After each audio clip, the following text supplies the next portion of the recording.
Hi, everyone. Keegan in the editing booth. Somewhere around an hour 20, Chuck's mic starts having a little bit of difficulty. It cleans up after a few minutes. I tried my best to reduce this kind of hissing noise that it was making. Otherwise, I hope you guys enjoy the episode and have a great holiday. Thank you very much. Bye-bye. Green lights across the board. We're good. Well, howdy, Uncle Chuck. I'm glad you got to sit down with me just soon before Christmas. The big C, the big holiday, the big holiday season. Yeah, 2 days. Christmas Eve. So to me, like, Christmas Eve is more of the holiday now. The holiday is like, it creeps backward in time.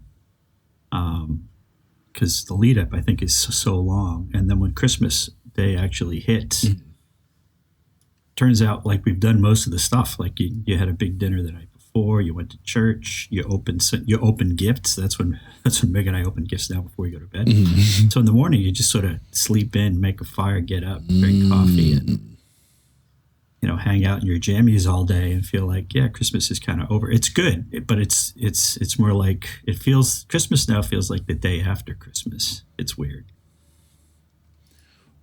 So this is like the new Christmas Eve, Christmas Eve. That's what I'm saying. Why do we have a Christmas Eve? Do you know? No other holiday really has a New Year's Eve, but New Year's Eve isn't Eve, but that kind of proves the point. New Year's Eve is the holiday. New Year's Day is just the day off to recover from the hangover. I used to toy with this a lot with Christmas Eve versus Christmas Day. And I believed that Christmas Eve was either unnecessary or Christmas Day was unnecessary because you'd either open presents at night or open them in the Christmas morning. Christmas Eve to me just seemed like kind of a bonus day. Yeah, so when I was a kid, I would say Christmas Eve was definitely more of being excited because, Santa hadn't in fact actually come. Mm-hmm. And all the big shit was happening the next day. That's when you got up and you went to church, or at most you went to church at the stroke of 12, right? So Christmas Day started and you were there in church, and that happened a lot. But now, even where we go, like there are 4 services on Christmas Eve and only 1 on Christmas Day. So everything sort of shifts. And even the midnight mass, which was the midnight mass, isn't even at midnight anymore. It's at 11 because everything just shifts forward. It's weird, but I think that the Eve concept, Halloween, technically is a holiday that is the eve of all Saints' Day, which used to be the holiday. Mm-hmm. And then Halloween, sort of for reasons unknown, became the big deal. So I don't know. Easter Eve, maybe that one, you'd think, Jesus doesn't actually get born until Christmas Day, technically, according to scripture, I guess, because who the hell knows? But Christmas Eve became first to me in my sense. It became part of Christmas, and then it sort of definitely overtook Christmas. Yeah, I don't know if other people feel the same way about that. I've got a few kind of trivia question, or maybe not trivia, but like I don't know why. Maybe you do. Why does Santa's hat? Why is it shaped that way? What benefit does it provide that it's like this long cone with a ball in the end, with a weighted ball that hangs? I don't know. There must be some fashion like precursor to the stocking cap. That's what it's called, the stocking cap? And why a stocking caps are shaped that way, I have no clue.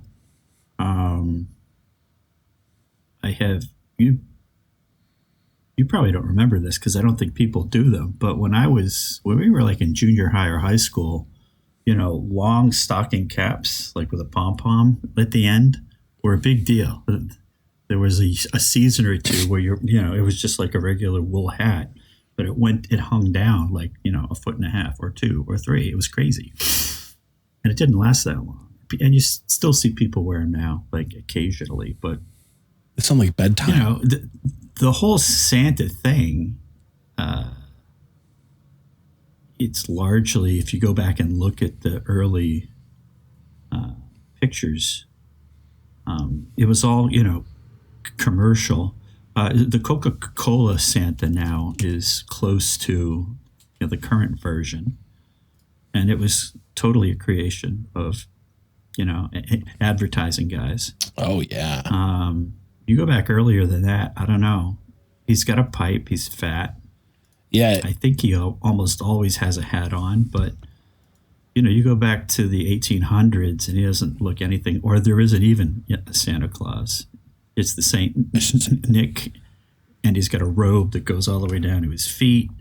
There's no such thing as reindeer. He doesn't have a sleigh. The long beard is pretty much the only surviving feature. But if you go back, and we talked about this a little bit, he looks a little druidic. He carries a tree or has the tree on his back. He's in green. He's got like earthen colors and stuff instead of red. He's a lot more like ceremonial looking, I might say, like a lot more heraldics. If you remember, so here's a little tidbit that I do know. Although everyone knows everything now because it's the giant hive mind and it's all on the internet. But it was the Germans with the who came up with the modern tradition of the tree, the Christmas tree. Oh, and it was because the English royal family were Germans. They brought that tradition over to England from them, and it made it popular there. And then everyone was doing it, cutting down trees, bringing them inside, putting candles on them, lighting them on fire, and burning the whole firehouse. Yeah, they immediately started the largest fire hazard ever. Issue. It's just like, let's bring the most flammable type of tree as well we can find. It's like, this one doesn't have nearly enough sap. Like the oak is too green; it would never get. But yeah, you forget to water your Christmas tree, and I don't know when we had Christmas trees, first of all, we left them up way too long. Mm-hmm. Like it's like when you get a kitten, everyone's excited for like the first 4 days, and then afterwards, like the kitten gets bigger, and your parents have to deal with it. You don't clean the litter box. You don't. We have a cat. We don't have a kitten. It's not fun anymore. Mm-hmm. Christmas trees are great. We'd bring them home. We'd water them. We'd make a big deal about it. After 4 or 5 days, no one's watering the tree. It's an afterthought. It's not getting swept and vacuumed every day. Oh my God! And in our house, it stayed up like February, January. February. Yeah, I've seen some February trees in my life. It was dead as hell. Yeah. And at one point, you'd drag it outside, but you'd leave it in the backyard because when my grandfather would come over to dig the garden in the spring, the first thing we'd do is we'd burn all like the yard waste from the year before. And you'd pop that Christmas tree in there, and like all the neighborhood kids would show up because those flames would shoot up 100. It was a torch. Yeah, man. Awesome. You could feel the heat on your face. Didn't last long, but it was like crazed. Did I tell you the story about when Meg and I lived in Brooklyn and we had a Christmas tree and I had to toss it? No. So we lived in Park Slope. It was just the two of us, and we had this lovely apartment. It was in a Victorian brownstone in Brooklyn. So we get a tree, and that's when we were first together. Maybe we're married 1 year, and we always had a tradition. We'd have Christmas sort of by ourselves, and then we get in the car and we'd drive upstate and hang out with her family. So we'd be with everybody, and we'd usually be there for a good week or so. Yeah. So anyway, we get back and we're both busy and we're working. And this poor tree is getting deader and deader and deader, and the nails, the needles. So finally, it's time to It was even after the city of New York. If you wanted to, you could go somewhere and you could get a bag to wrap your tree and to leave it outside so that the trash people would come and pick up the tree. That deadline had long passed. So it's, I don't know when it is. It's February. It could be March. I don't know. Could be spring. Robins are laying eggs. And I remember being embarrassed enough about it that I did it late at night. And I got a couple of old sheets and I put the tree in the sheet and I kind of try to like tie it up in the sheet. And I pull it outside and it's just dripping dead needles like the whole way. And I'm trying to do it real fast because I don't want people to see me. The neighbors see a tree out. People in the building, people next door, people across the street, I don't want them to see me. And I pull it out onto the curb, which is where you put the garbage. And then I'm like, this is too obvious. So I pull it like 5 houses up. And the street is, is on a hill. So the whole thing runs down. So I pull it up the hill about 5 houses. Yeah. And it's wrapped in this big ass sheet tied with like string. It was so Feels like a body. And I dumped it in front of someone else's garbage cans. And I figured, there's no way they'll pin this on me. And there was like some sort of like you could bring your tree. I could have brought my tree half a block to the park and they would have recycled the tree or ground it up into mulch and put it on someone's gravesite. And I missed all of these deadlines. And I just got this tree.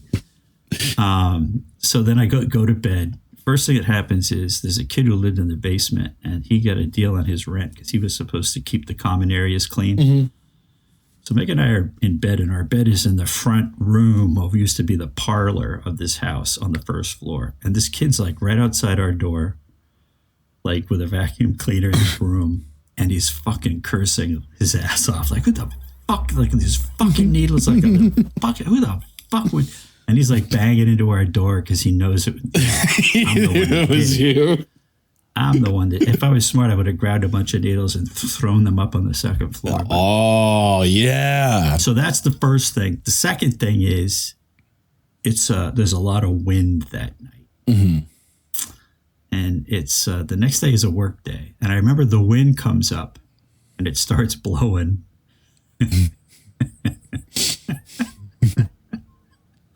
And it hits starts blowing the tree back down the street. And I can hear it because this is back in the day when people had car alarms. So it's like a pinball machine, Keegan. Oh. This tree is like hitting all these cars and setting off all these alarms. Oh my God, like man. all the way down the street. It's a long block. And I'm like lying in bed like, is there any way they're going to trace this to me? It's like there's there's going to be a CSI, like who's the asshole that left this tree out and set up all these car alarms in the middle of the night. Anyway, I get up in the morning, get dressed, go to work. I walk all the way down the bottom of the street. It's like, I don't know, 100 yards. It's far. The tree is all the way down at the bottom of the street. It's lying in the gutter. Mm-hmm. The sheet is kind of wrapped around it. It's a carcass. There are no needles on it, and everyone's walking by like looking. So I'm like, even like I look at it and it's like, yeah, what kind of a dickhead was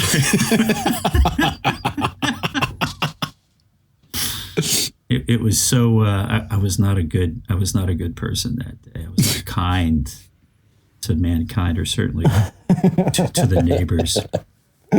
Yeah, it was a bad move. It's probably a good reason why people in the city should have artificial trees. Plus, they're way too expensive if you buy a tree in New York, a big city. But anyway, yeah. That's my best Christmas tree story. I don't have anything like that I know of. Man, oh man. I think every year, I will say honestly, I think every year I visit someone's house and their Christmas tree is up in March and I'm like, dude, what is going on? You just leave it up all year at this point? You just might as well just cycle it through, We catch Easter in the tree. When I worked in New York, I had a secretary. She was Italian from Staten Island, mm-hmm. and she left her tree up until Easter. Something. And I hope it was not a real tree.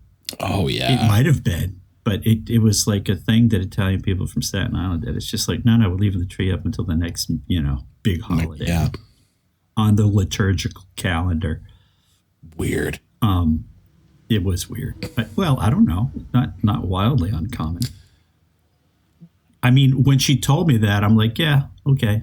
People do that. I knew enough, Italian Americans to know that some people like to leave that tree up for a while. What is Christmas in New York like? When we were there, early 80s, early 70s? In the 90s, early 90s. I think so we were just down there a few days ago visiting Ellen and Kate. Mm-hmm. It's pretty much the same. If anything, there are, even more people there. It is a place that people like to go before Christmas. And they'll go to sit to the Rockettes and see the music hall show, mm-hmm.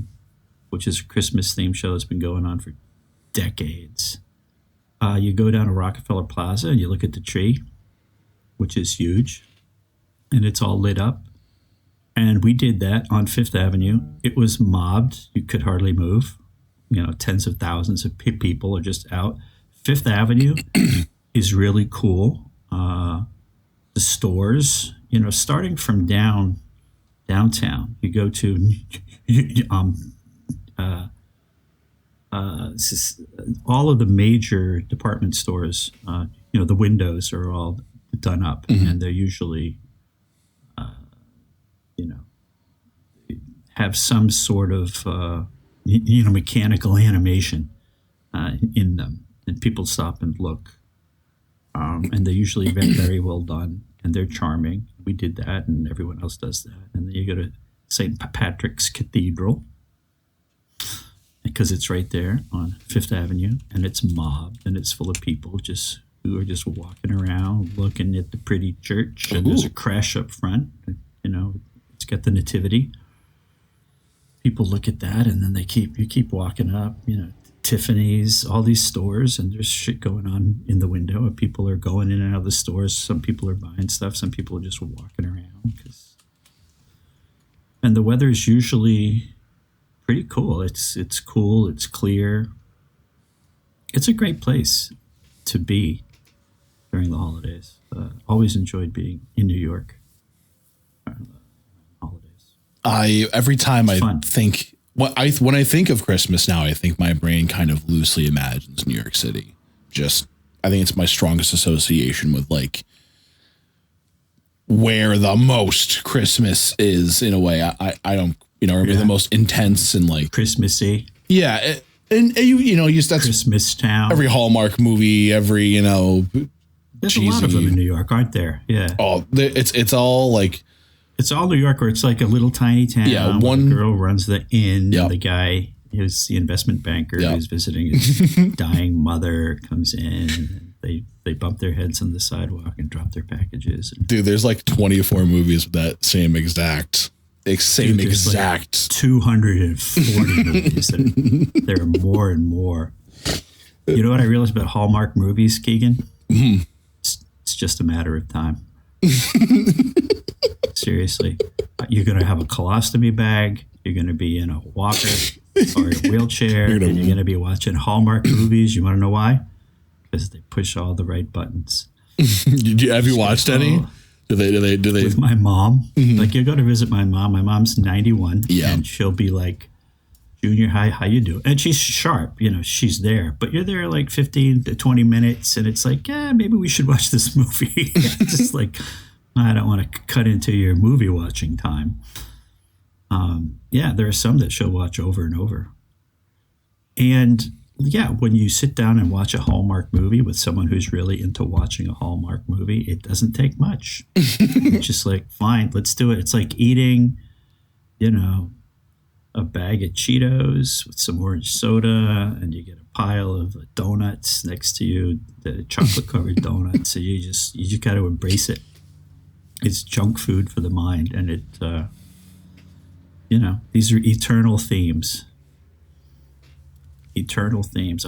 When I was a kid, I always wondered why old people who were married enjoyed watching movies where young people fall in love. And I'm saying, wait, hold on. You guys have already done this. Like, did you, like, are you having second thoughts? Yeah. You're seeing it all over again. Why are you still doing this? Right? You're doing this all over again. And it's just like, no, it's a period of life you go through, or it's maybe not a period of life, but something you go through. And yeah. And because you relate to it, because it's emotionally powerful or whatever. Yeah, you can watch that again and again. I was always surprised. I think I even got into asking my parents, like, why do you? Well, my dad would be in the other room reading the paper, but I was like, Mom, why do you watch like love stories? It's like, you already did that. It's like you're cheating on Dad by like watching this movie. It's like, you're an idiot. You don't know what you're talking about. She was correct. So what are you guys doing? What are you doing for Christmas? Anything? So, I guess I should backtrack with what has already happened. Cool. So I've had two Friendsgivings, which I think are, I think that's also like a big deal for me as part of this holiday season now. I think your Friendsgiving is definitely is like the beginning of the holidays. Yeah, it's usually before Thanksgiving or usually just after. However, my big group pushed it off pretty much until last week, and we did a white elephant. We all made food, and then it was relatively Christmas themed. But is that what white elephant means, or is it white elephant is a method of gift exchange that involves like stealing and trading presents. Oh, that's not the same as the Yankee swap. It might be. This is not a new concept by any means. I think it's just painted new. Like the gifts are usually cheap and bad. Yes. Yeah. Okay. So I get it. I suggested a theme this year, but we couldn't get all the regular not so fun people to jump in. But it was a gift that you couldn't buy, and you couldn't already own it. You had to like obtain it. You had to get it. You can't pay money for it. You can't trade anything for it. You can't trade, you can't trade a loaf of bread. You have to take it off someone's hands. You have to like, and there was no real limit of what commit theft or say, ooh, are you done with that or something like that? So, we were aiming. Can you give me an example? I was going to go on Facebook Marketplace, hit free, and just find like the best thing. I didn't really have too much of a plan for this. But like, you could. I expected the gifts to be pretty garbage, but they would be pretty funny. Like, you get someone to put like a canvassing political sign, like something ridiculous, or you steal like a. If you go on Facebook Marketplace and add for free shit, you could get like an air conditioner. So you like wrap it up. Yeah. Hey, hey, dude, I got you a 5,000 BTU, 15-year-old air conditioner. I got you the deed to a 2002 Toyota Camry with 290,000 miles. It's in Clearmont, Michigan. Some guy's yard. And you gotta go get it. You gotta pay to tow it out. Totally. Yeah. You could. I love that. Yeah. So we were gonna aim for like garbage gifts, but the regular didn't get enough buy-in. Yeah. Well, the buy-in with the right people bought in, but the brilliant concept. The greater group of people wore out. So they were like, "Oh, we want to get stuff that's funny and meaningful." I was like, "It still can be. You just have to try a little harder." I think people should stop giving each other meaningful gifts. I believe this too. Is so tired. I swear I believe this. It's like it's devoid of meaning. You should just do something in quotes or do something ironic or I don't know. I try to get somebody the best item of a certain category. Who needs cheese balls? Seriously. Cheese balls. Or a giant tin of flavored popcorn. That's gas. You're gonna say thanks, I'll eat it. I'll eat it. But it's like, why? I love to give someone the best or what I can find as the best version of a thing. So I know someone who does their nails a lot, and it's like a big part of their personality, big part of their character, the creative expression. I bought them a like multi-pivoting LED strip arm that can be bent and arranged in all sorts of fashions. And it had a UV light so that they could dry their nails and stuff too. And wait. So it's an arm with a UV light? oh, you imagine like a microphone arm, essentially, like a pivotable arm. And what does it have to do with someone's nails? It was a light bar. On the it end. was just we used to use them when I was working for eBay. Harden up nose nails. Okay. And like you can angle it any way, and it stayed really well. And it was bright. There's multiple brightness settings. It was just like the best light for this task I could find. And I was like, I hope this lasts you forever. To do your nails. Yeah. Okay, I get it. I try to find someone the best version of something like that.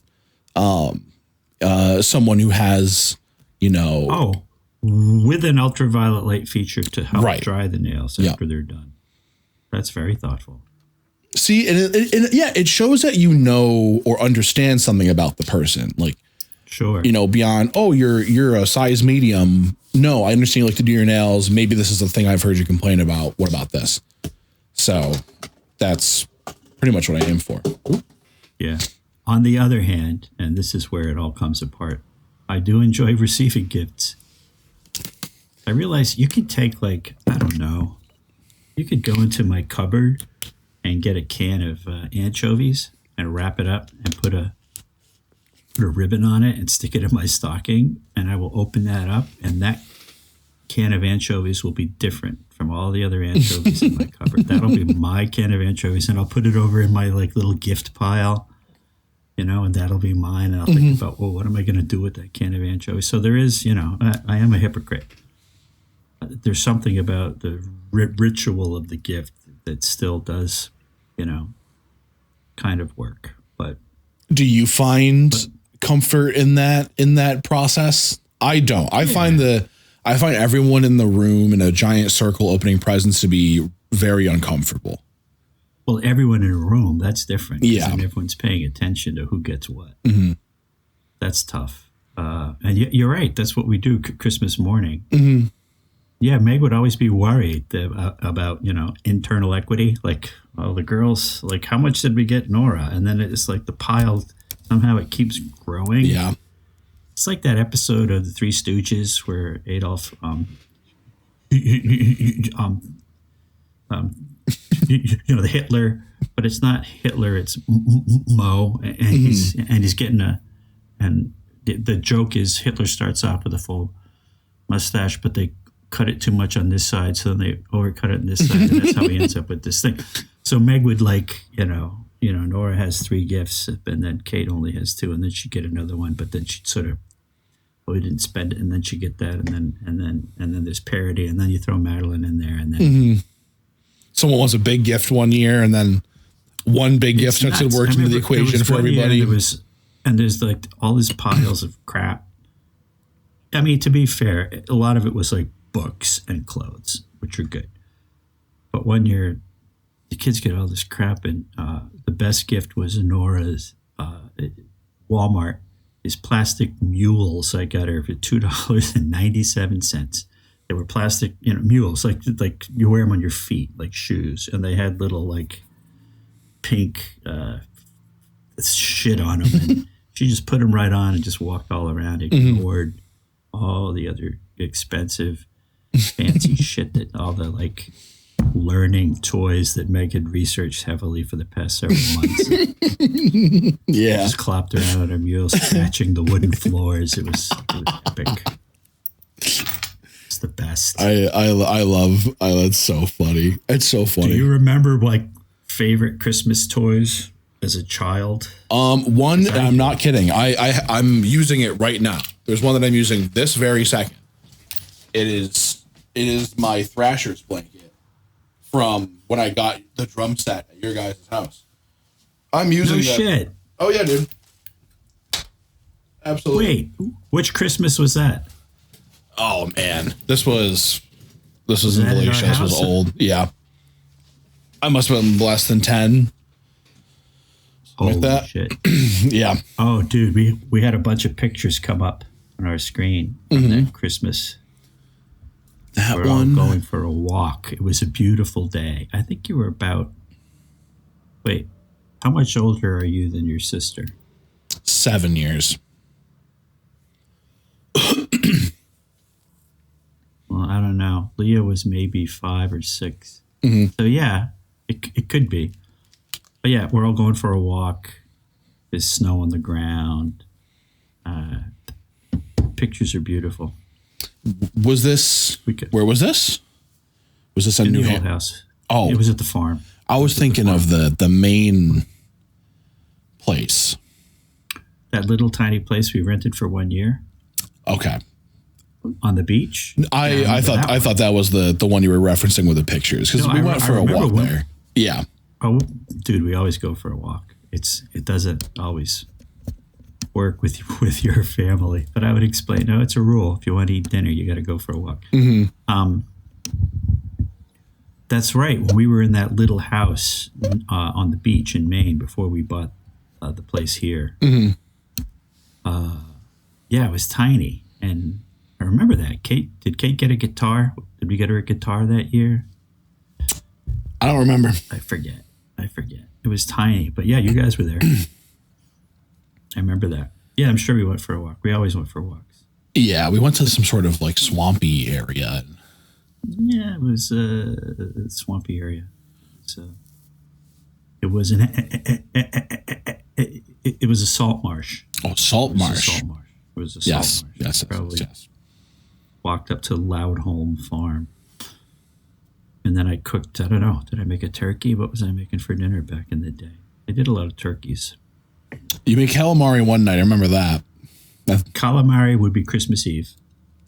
Do you eat the calamari? No. Yeah, there you go. I used to be deathly allergic to seafood, and then when I was cleared of it, I still didn't like it. I think it's just like a brick wall. Totally. Yeah, no reason. Plenty of other good things to eat. Yeah, calamari is. Yeah, Meg bought me like a fry daddy once. I still have it. And I'd only use it on Christmas Eve to make calamari. And then after a while, I realized the girls like French fries way better than calamari. Because guess what? Everyone does. But so like, first it was like half calamari, half French fries. And it would be like 1 order of calamari, 50 orders of French fries. Yeah. And that's what we would eat on Christmas Eve. Another banger gift that I got was a bike. I got a yellow mongoose, and it was a little bit too big for me, but it was so I would grow into it. And that thing gave me like so much freedom. You got your first taste of freedom as like a 9-year-old or something, and the whole neighborhood opens up all of a sudden. It's not just like where you're willing to walk to, but not only your neighborhood, but the one over as well becomes accessible, and one in every direction. Now you're like, do you remember how old you were? Like, I'm looking at the mongoose now. Yeah, those are nice bikes. I was maybe 7 or 8. It was yellow, dude. Yeah. I'm gonna say. Yeah, I remember pretty much all of the bikes of my childhood. Like, absolutely. Totally. First bike we got. Remember my dad putting them together on Christmas Eve. Shut up. Are you there? Can you? Oh yeah, I'm listening. And spoiler alert, but we were living in Dutchess County, New York. My dad was working at IBM, so I wasn't even in school. My sister Mary was in kindergarten, I think. And we're lying in bed Christmas Eve, and I can hear my dad putting bikes together. And I'm like, hey, hold the phone. Yeah. And I don't remember having any problem with it, but I remember thinking, hey, all right, that makes more sense. Oh, yeah, good looking bike with the raised handlebars. Pegs. Sweet. Full sides, whole 9. So it had training wheels. It didn't even have air in the tires. It was one of those really basic bikes. And I remember my sister and I riding, I think we both got them, or we shared one. It was like riding them up and down. We had a little walkway in front of our little tiny house that we lived in.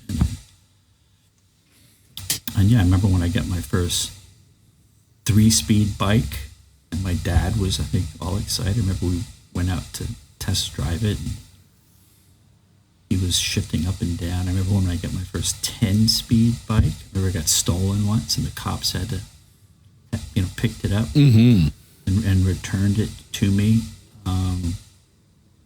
You're totally right.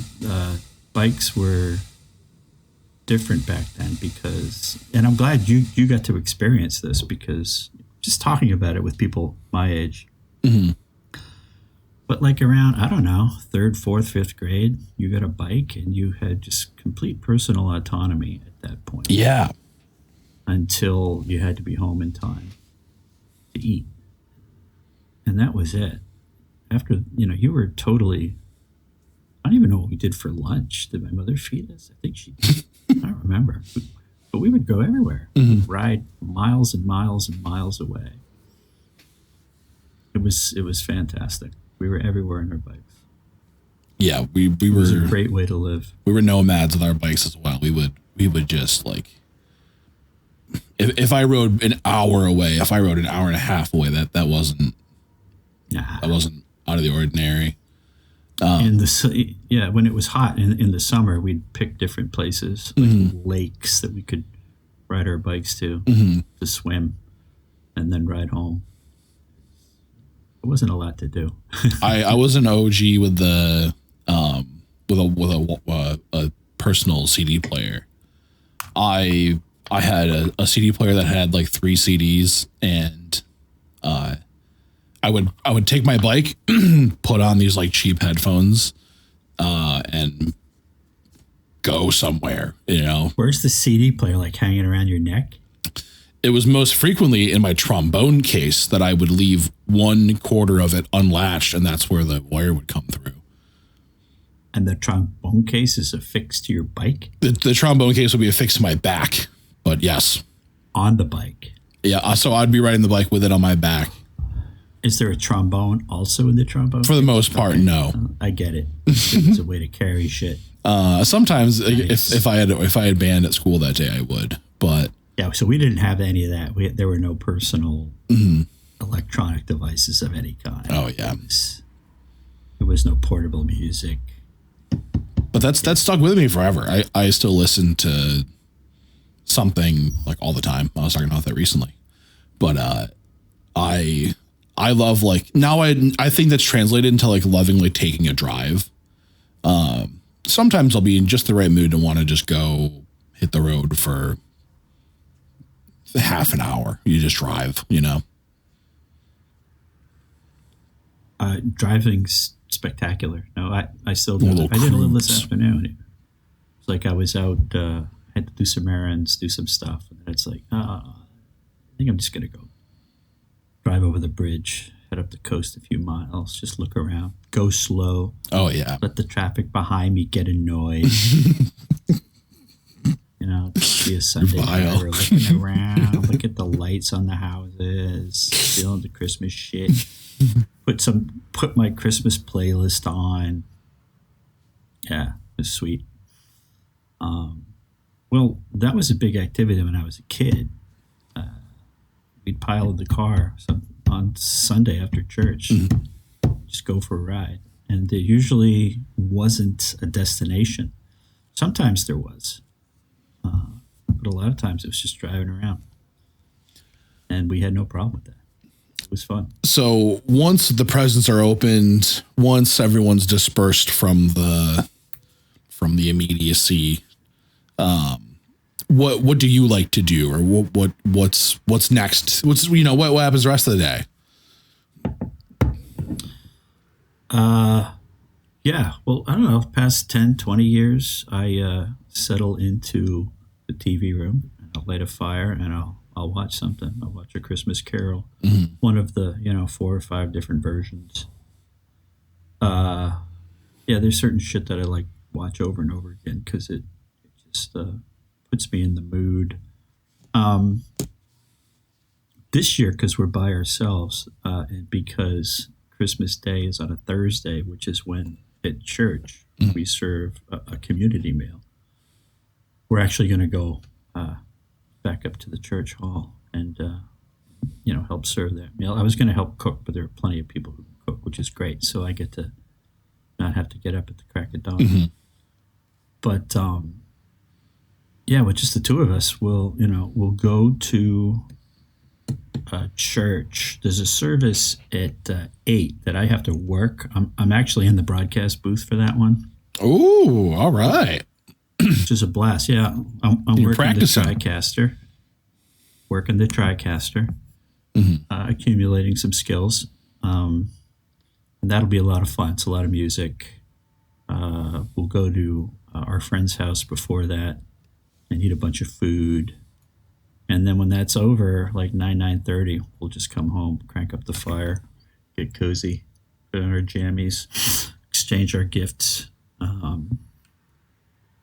At this point in our lives, probably then go to bed. In prior lives, if we, have crack a bottle of champagne, watch a movie.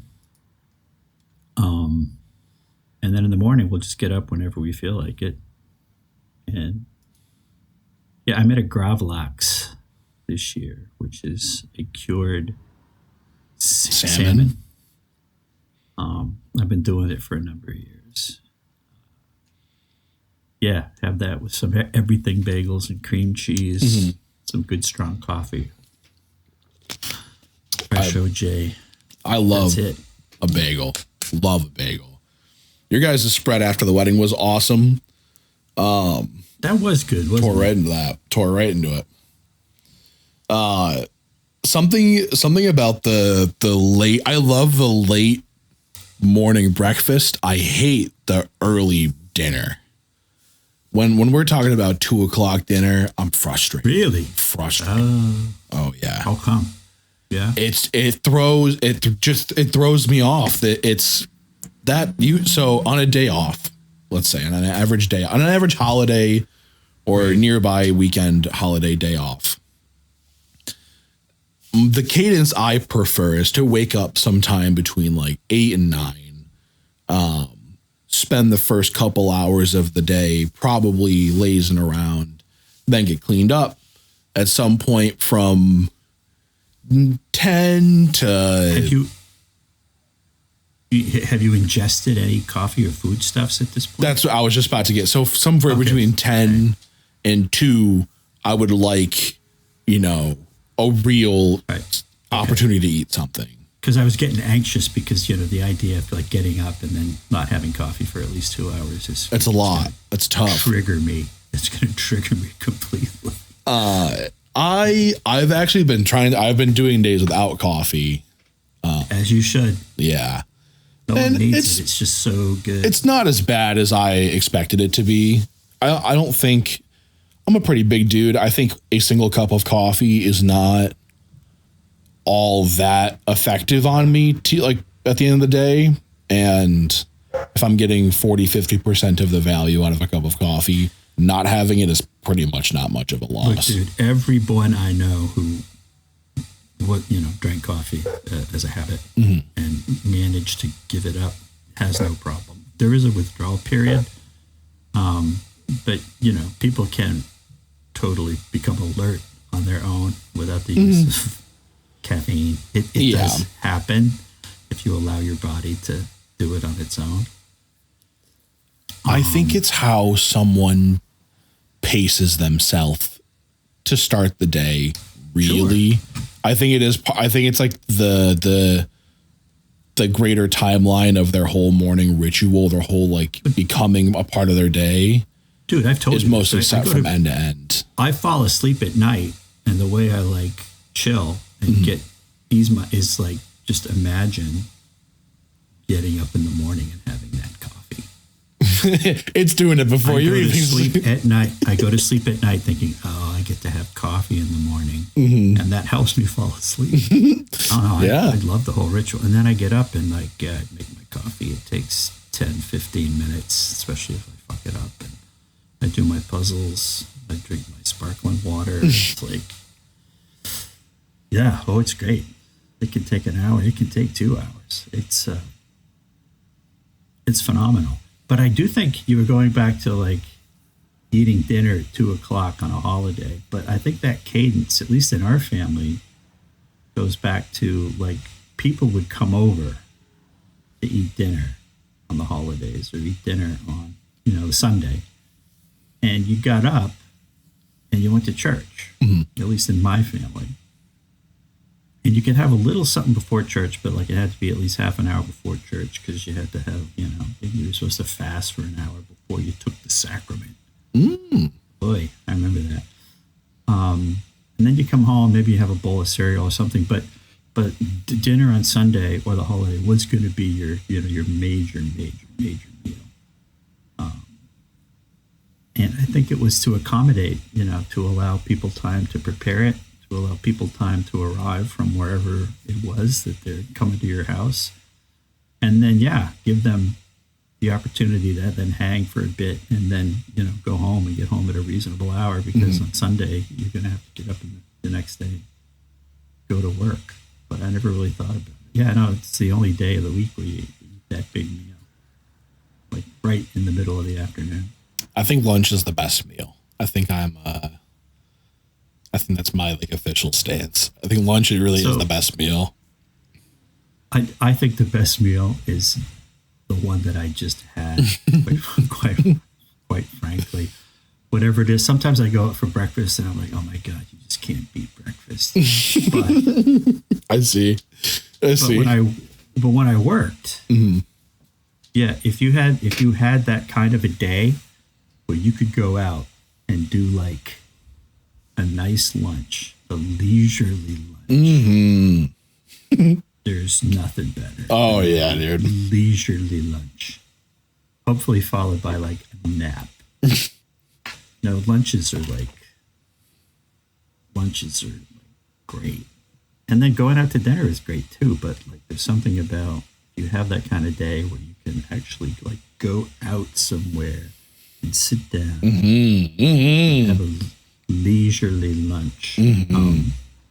That sounds lovely. I remember those. I love that. So when we travel, that's usually when we, if we're going to eat out, that's when we do it. We don't do it in the evening. Like we'll probably eat out, but maybe have a hamburger or something. But if we're on vacation, it's like, let's find a nice place for lunch. Let's do up lunch. Love it. I think it's. I agree. It to me, it's like the most energetic. I guess it's the most excited that I think me and the people around me are in the day. Sometimes at dinner, people are out of work. They're already a little exhausted. They're already a little done. In the work social context, it's a social time. It can be. I mean, I think that's less and less true. People work at their desks. They're eating lunch at their desks. They're working. Blah blah blah. They don't want to waste time having lunch. But I remember very specifically we were in Taiwan. I was doing a transaction in Taiwan, and I was working with the big whatever law firm in Taiwan that acted as Korean counsel for all other New York law firms when companies were in Taiwan. I'm sorry, the big law, I forget the name. It wasn't Kim and Chang, but anyway, those people would, they come to work and blah, blah, blah, and they talk, but starting around like 11:30, they would start talking about where they were going to eat lunch. And they'd have like big arguments. And the fact that you were there, that you were a guest, made it even better because now they had like an opportunity to like do it up a little bit bigger than they normally would. But they would get into these real arguments about, oh, that place is shit. No, we're not going to go there. And then they'd ask me, have you ever had that? Have you ever had that? It's like, no, I haven't. It's like, we're going to go there. And it would be a ritual. And they would do it right. They would do it like the French. They would take time. I'm sorry. The Italians are the same way. They would take time. You go out doing a deal in Italy, like it's time for lunch. We go out. No one talks about work. Yeah. You're just eating food. You're having social conversation. It was very, very sweet, very, very enjoyable. I think the honest, I get frustrated that lunch is like a 60 or a 30-minute or a 60-minute break. I think your lunch should be just like honest time off where you like, there are days where I could have a 20-minute lunch. There are days like I have a 90-minute lunch and they're all, It's just the way I think my day falls sometimes. But I think like an honest couple, up to a couple hours. But even that's like defining it. So. No, and I think for much of our history of these, scheduled meals, the midday meal was the biggest meal of the day. Yeah. Regardless of class. Like if you read like Little House on the Prairie books, people working on the farm. You get up, you go out and milk the cows, then you come back and have breakfast after you'd work for like an hour and a half in the barn, then go out and work. But then when they came back for lunch, they had lunch. Mm-hmm. They had lunch, and then they had pie for dessert.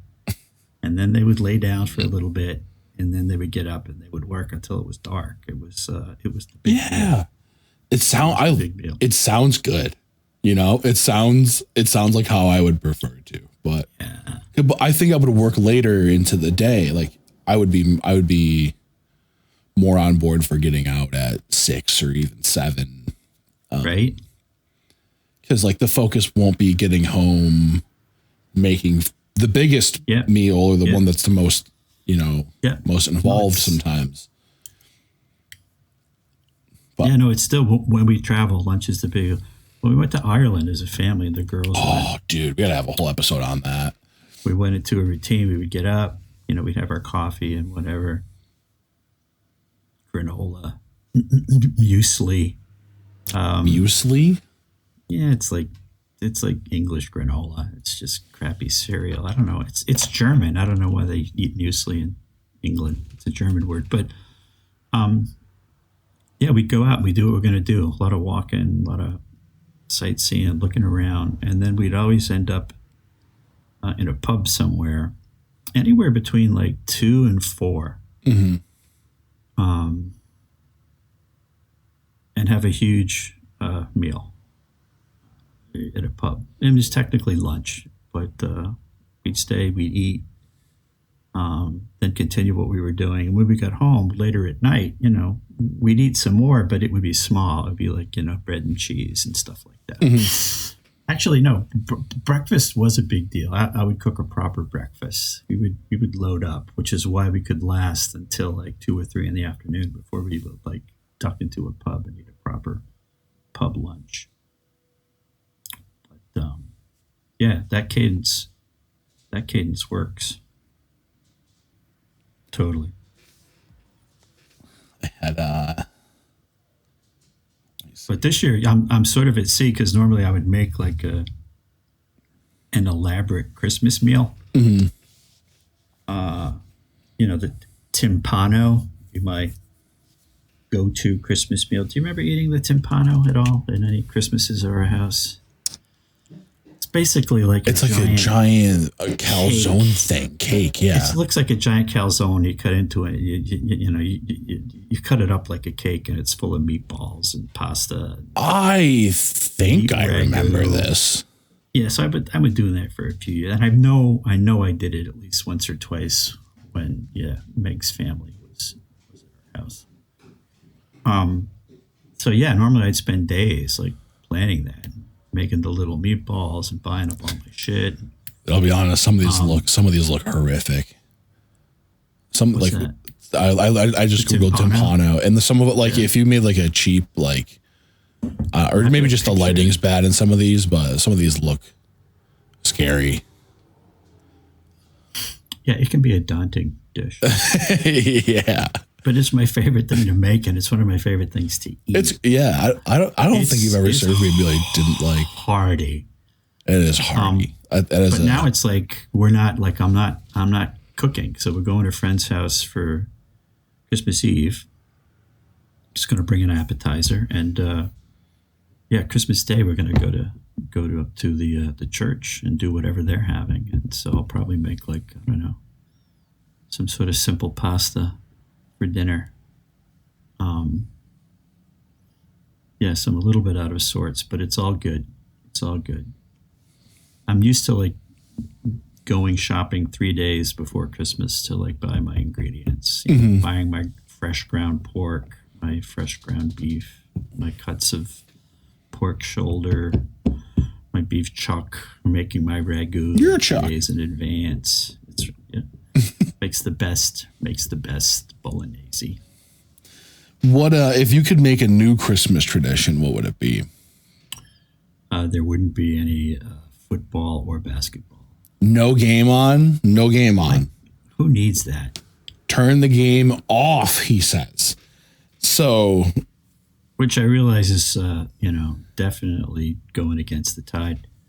Yeah, but when I was a kid, we do Christmas, and then we'd end up at our aunt's house, and there was always basketball on, and it was the Celtics usually playing the Knicks. I remember some of those games, and why I'm cranky about it now, I can't really explain.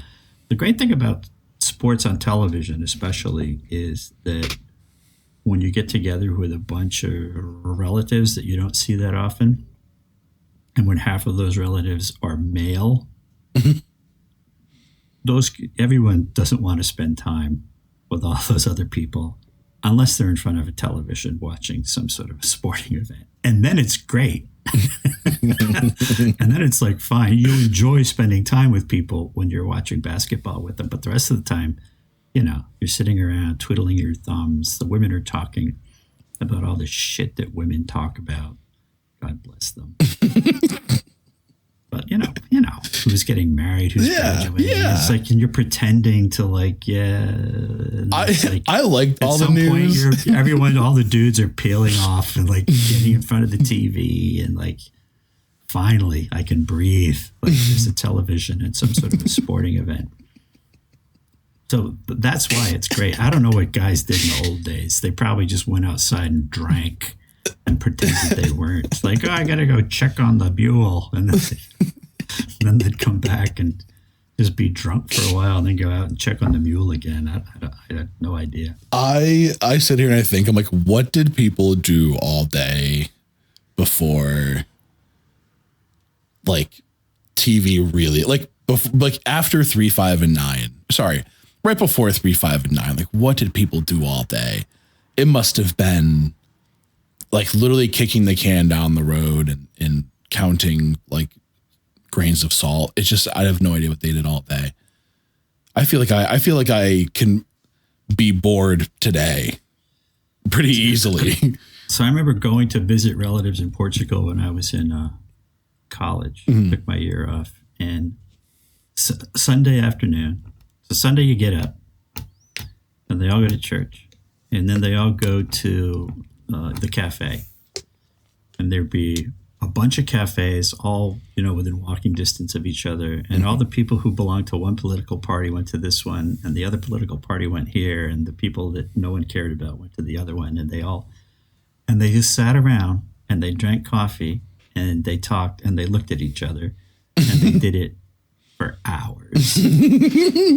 Yeah, I mean, how? It was horrible. It sounds horrible. You kind of sit there and you nod, and plus I'm not speaking Portuguese, so I'm like, oh my God, this is horrible. Oh, you're just a game on, listening to sound. There'd be a football game, a soccer game on at the TV, and I guess the dudes would kind of be up there, kind of watching the game. But I remember, it was mostly women. I was there because I didn't really belong. The guys were, maybe they were out in the back drinking. I don't know what they were doing. They probably were. But I remember that was deadly. That was dead. That was a lot to ask of a person to sit there at a cafe. And you'd get one little cup of coffee, and it would last for hours. Oh. And you get another one. Oh man. But they did. They seemed perfectly content. They seemed actually happy. We watch a lot of sitcoms, and you see the house or the apartment from Friends, and How I Met Your Mother, and Seinfeld. My understanding, essentially, because I've never seen it otherwise, was people would just show up at your house and hang out all day. You would, or it wouldn't, or that it would be common for you to get home and a friend of yours is already at your house, just hanging out, because they wanted to. And right. like that to me is like a beautiful, like funny little mess. But I would think like after the third or fourth time, I would never. Want that's unusual. I would be deeply upset nothing with it. Of course, nothing going on. Animals in distress. Yeah, just barking for the sake of it, maybe. Okay. Aliens are coming. Oh, that'd be cool. A hurricane. Oh, so this is your timpano. Yeah, that's before it's cut. I'm trying to find one that shows what it's looked like afterwards. So yeah, no, if you had been in my house when this was served, you would have remembered it because I would have forced you to make a big deal over it. I think I have. I just don't quite remember. Sorry. Here's one with a beautiful cross section. Oh man, it's getting me hungry. Yeah, so it's like layers of meatballs, eggs, pasta, meat ragu. The one there's Genoa salami, there's provolone cheese. It's that would be intimidating to young me, I'll say. I was it's a big deal. You cut it open, you put it on a plate, you put more sauce on it. Yeah. And just eat it with bread. Until I was like a young teenager, I was intimidated by a lot of food, but something in me one day was just like, dude, just eat it. It's probably great. If this recipe survived long enough to be like shared, something in it's probably fine, you know? Yeah, but that's not, I mean, kids like, you know, anything with, you can't identify each individual ingredient can be suspicious. Yeah, well, there's going to be mushrooms in there. Nah, kids eat like, you know, noodles with butter because it's like, I can see the noodle, I can see the butter, I know what I'm getting. Totally. That's, you know, dude. And then you put, then there's mac and cheese. You sort of graduate to mac and cheese. It's got two ingredients. I can't remember if we've talked about it. And cheese. But the garbage plate for me was like a life-changing, again, actually like how old were you when you first had your first? Dude, my dad was feeding them to me real young, but I remember your dad talking about the garbage plate like incessantly. He still does. Like, it's like, you know, you wouldn't believe it. And then they pour on like all the grease that's just from like the back of the flat top. And I'm like, no, they don't. It's like, yeah, that's what they do. And it is what they do. We did go there. You guys went to Nick Tahoe's? Yeah. With you guys and with your dad. No, it was, I was surprisingly good. It was, I mean, at that point, I think the garbage plate had become a thing. So I think I remember enjoying everything. I think the garbage plate is what like the English breakfast wishes it could be. I don't know. Don't throw shade on the English breakfast. It's pretty damn good. I throw a lot of shade on English food. English breakfast. But I mean, yeah, a lot of these are picturesque. You watch the episode where like Jamie Oliver does, you know, a fry up. Mm-hmm. Like in the morning, he says after you're out drinking with your friends, and he just does it, including like, you know, the fried tomatoes, and it all looks really, really good. He just puts it on a plate. It's like, okay, I get that. It looks like hangover food. There's a lot of talk on the internet is just smashing on British food because a lot of it looks bad. Oh, yeah, toad in the hole. I mean, even the names are disgusting. Yeah. I think I don't know. We were just going on and off. We were talking about. So we as a family spent Christmas once in England. Yeah, we were in London. I mean, you talk about New York as a Christmas town. London is like very Christmas. Sure. But Kate, I remember Christmas morning. You know, Kate's crying because it's like Christmas is wrong. It's just all wrong. Totally wrong. Like ethically wrong. Like what was the? No, because it wasn't anything right. We didn't have a tree. There was a fireplace. I see. You know, we went to the poulterer to get our Christmas poultry, and we get a beautiful, like, huge ass chicken, most expensive chicken I ever bought in my life. But it was great. It took an hour, because you had to consult with people and they figure out when you were going to eat it and how many people, and it was a blast. And I forget what the side dishes were, but for dessert we had a pudding, a Christmas pudding. Just like from A Christmas Carol. You know, come and hear the pudding. It's it's in the copper, Tim. Come and hear the pudding singing in the copper. It's like because they're poor people and they're they're eating shit. I was all excited, so we had to go to a department store to buy this thing, which is pre-made, and it's basically flour and fat mixed with like nuts and dried fruits I don't in a think ball, I like that. and they boil it like in a bag, and then they take it out of the bag. But anyway, you don't have to do all this work; they do it for you. You're supposed to stick a sprig of holly in it and pour some sort of alcohol on it. Was it brandy? I think it was brandy. And you had to buy the brandy that went with it. It wasn't cheap. What was this? What's this called? Like fancy food. Is it called anything? Do you know? Pudding. Oh, this is what pudding like is? Type in Christmas, pudding. It's a ball. It looks like a cannonball, and they stuck a sprig of holly in it, and then you pour brandy on it. You light it on fire, or bourbon, or whatever. No, it wouldn't be bourbon. Probably would have been gin back in the day. And we eat it, and the whole thing tasted like booze. I was the only one that enjoyed it. But it was a proper looks English. Good. Yeah. Yeah. I thought it was pretty good. Yeah, Christmas pudding. You got to read your Dickens, A Christmas Carol. All sorts of pudding. It's just like a savory cake, and it's round, and it's it's boiled. It's not high cuisine. This is basic shit that they've managed now because for tradition's sake, it's so incredibly important to them that now they have versions that are like high end and palatable.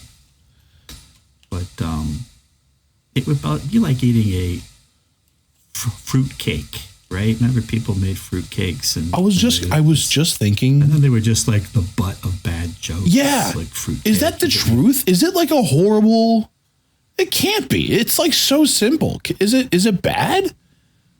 I've had fruit cake. The cake is not airy. It's very dense, and it's full of dried fruit. Yeah, and I always thought it was good. You cut it.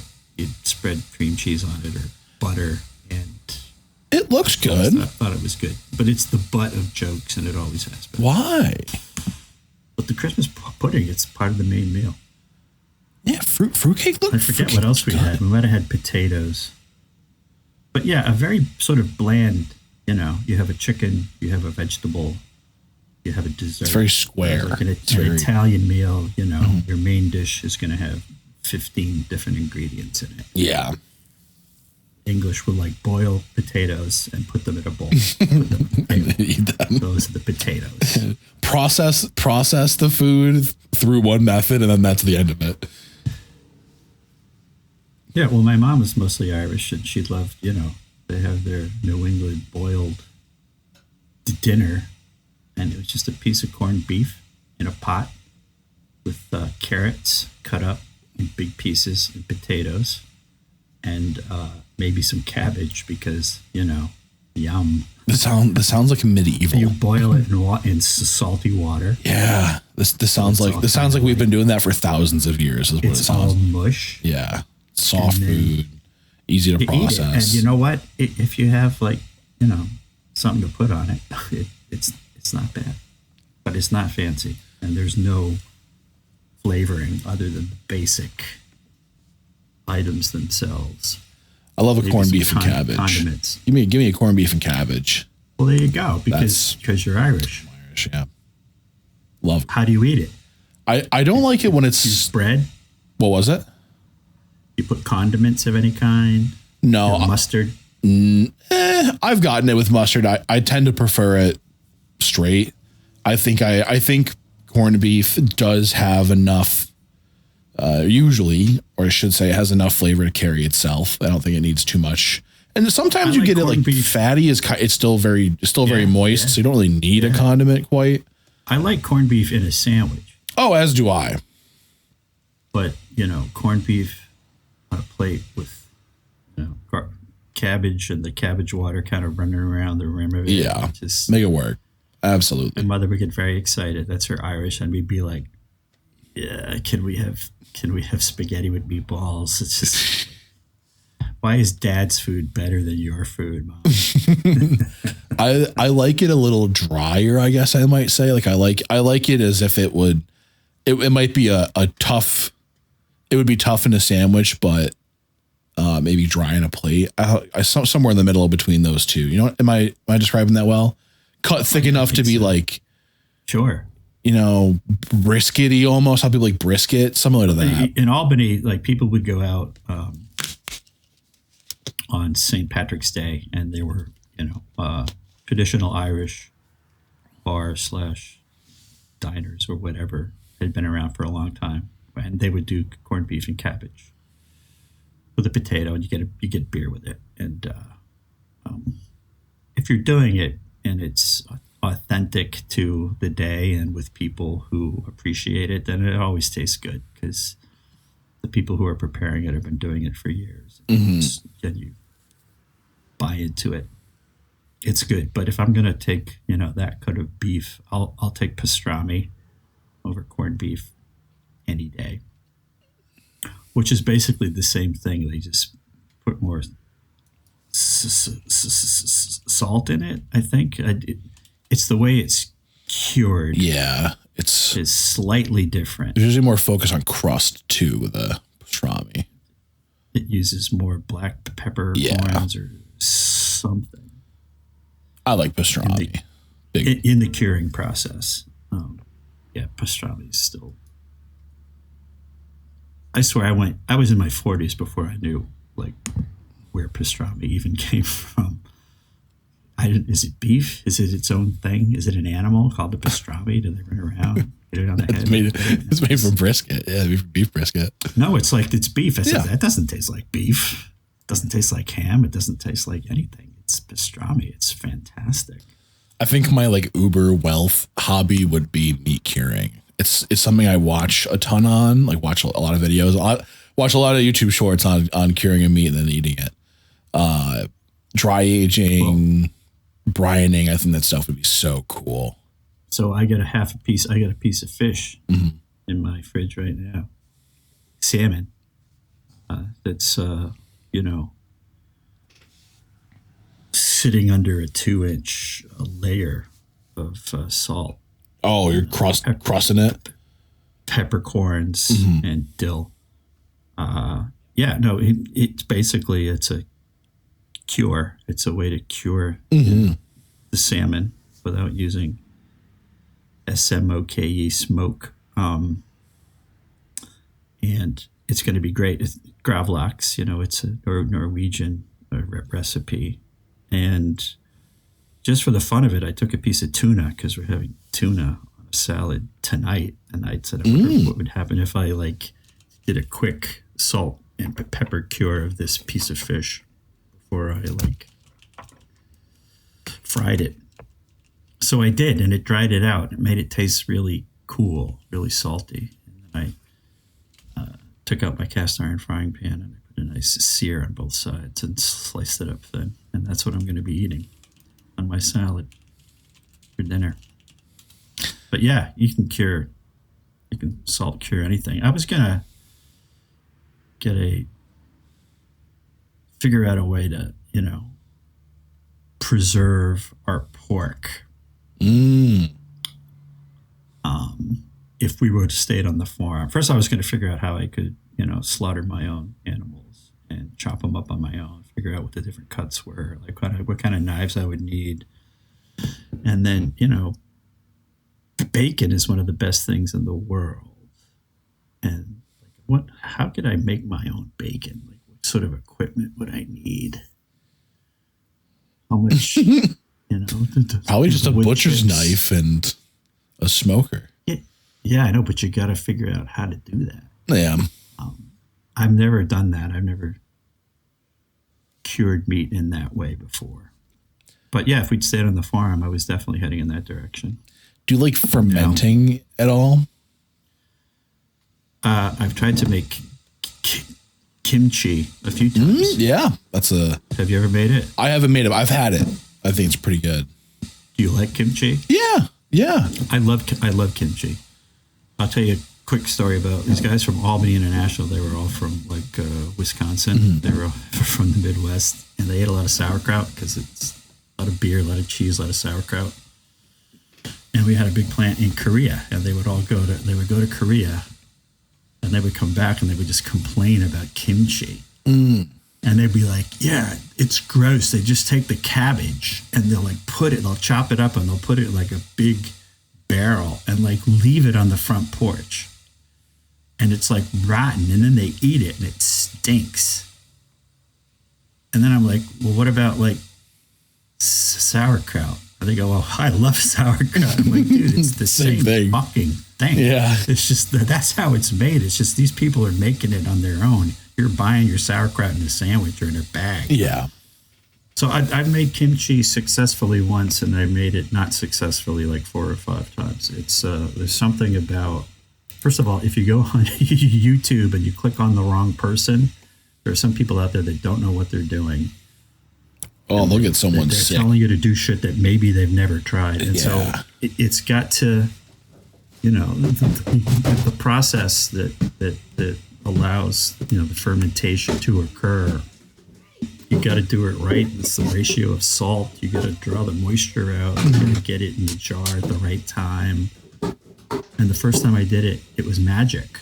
Like I did it, I closed it up tight. And the next day I get up, I could see little bubbles coming up from the bottom. It's like I ate it. It's like, this is really good. Yeah. This is easy. And then I made it the next time, nothing. Next time, nothing. Next time, nothing.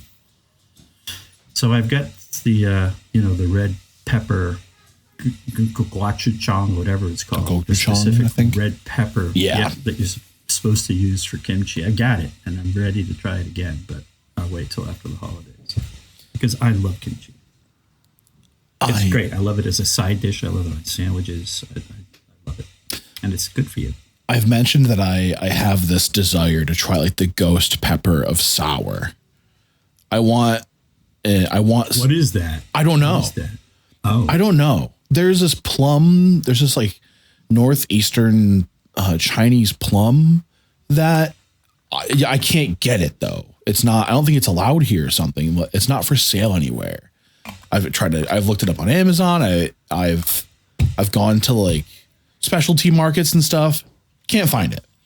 So have you ever had a ghost pep? Have you ever had? Yes. Oh yeah, dude. You can find spicy stuff everywhere, but like people are like, oh, what's the sourest candy? It's usually like a Warhead or some sort of like over the top citric acid bomb from some no-name candy company on Amazon. It's not just the citric acid, the one that starts with an M. Maltic. Malic acid. Or malic acid. Malic. Yeah, so I discovered, I did. There's one thing you buy like in the checkout line. Comes in a little round thing, and they're very fruity and they're very tart. And I remember like I was ODing on them once, like at work, and like the day goes by and I've sucked through all of them. And then I started having the most intense tongue pain that I've ever had in my life, because I basically had acid burns on my tongue because I was just pounding these things, and I was tasting them and I was enjoying it, and then it was like, holy shit, this hurts so bad. Yeah. And there was nothing I could. What did I do? Did I drink milk? I don't remember. It's probably bad for your stomach lining too. It just felt really, really bad for a while. Yeah. And then I like stayed away from those things. But I don't know, if you go too sour, it's like, does your whole like head sort of implode, starting with your cheeks? I don't get that. I do make like a base face, like a stank face, but I don't do like the suck my like everything in. I don't do that. But I want to like regret this. I want to like regret this ambition. People are like, oh, I want to eat the spiciest pepper. It won't be that bad. And they have it and they're on the floor like heaving. I want everyone's those come up on the YouTube feed all the time, and I do watch them because we feel superior when we watch people being all smug and like paying the price. Yeah, for a while it was people getting waterboarded. Remember those? Like people say waterboarding. That's not a torture. Oh yeah. They'd be like waterboarding. Just hold your breath. You'd be like, and that's like you show them. It's like that's not. Yeah. They were like, I give up. You're right. This is terrible. Yeah. If anyone's ever just like laid on the edge of a pool and put your head in the water, it's and would just shake it back and forth and be disorientating enough. Imagine you're strapped to a chair or to a table in some horrific situation and not in control. Yeah, you have no decision on the outcome. And they want something, it's stuck. You're stuck until you get something, figure something out. But yeah, that seems horrible. Seems absolutely terrible.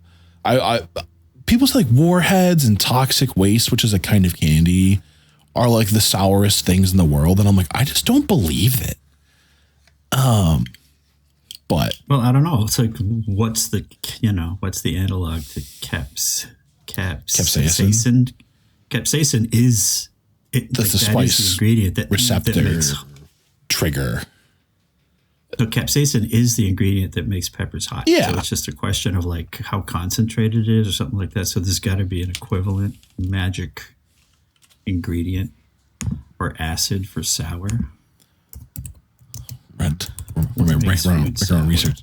What's this got to do with Christmas, by the way? How did we get on this tangent? I mean, we were just talking, but anything that releases hydrogen ions. Hydrogen ions make things sour. Citric acid, acetic acid, malic acid. Okay.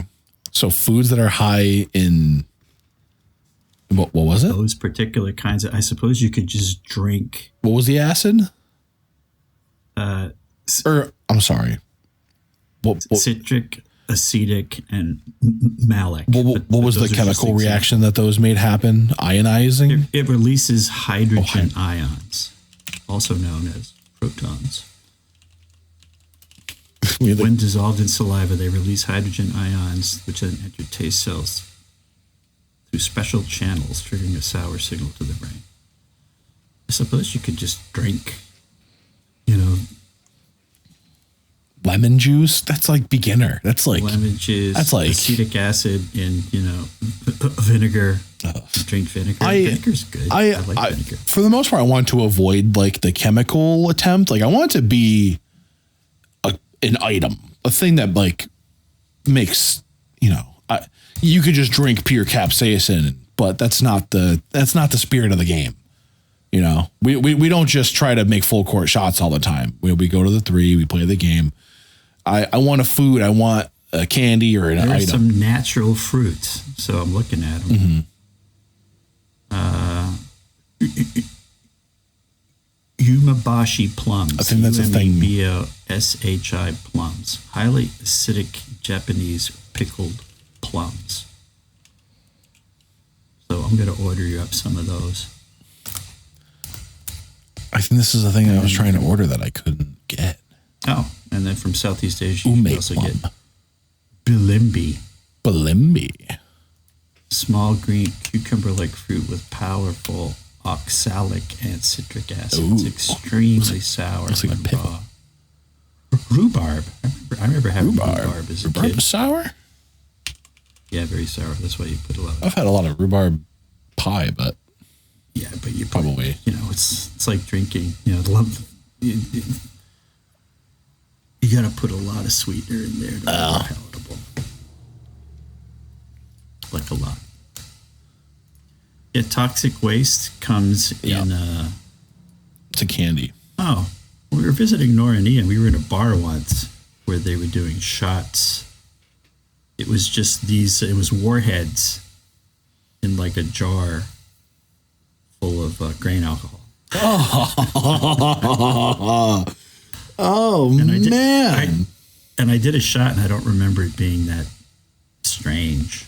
Surprised you remember anything. No, it was nice. It was like, yeah. Okay. Really? It's nice?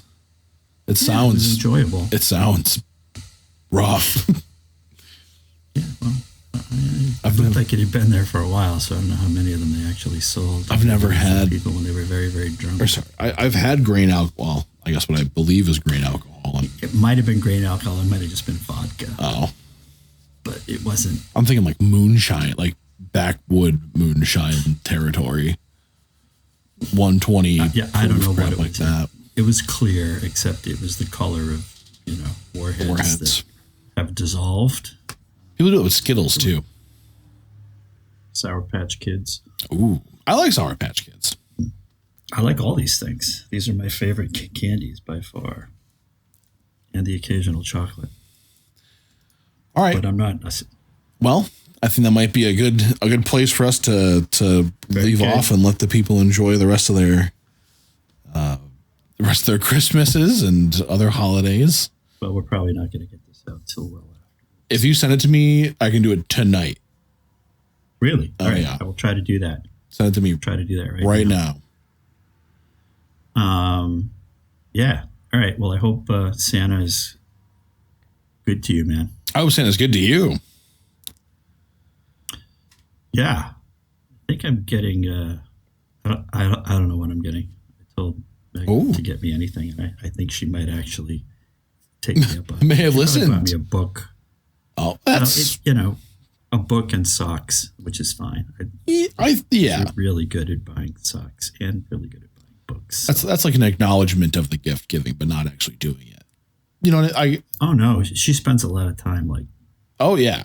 matching the book to the person. It's pretty cool. Great. All right. Well, all right, man. Thank you all for listening, and have a great holiday. Chuck, you have a great holiday. You too, buddy. All right. See you when I see you. Okay. Ciao. Love you too. Bye-bye.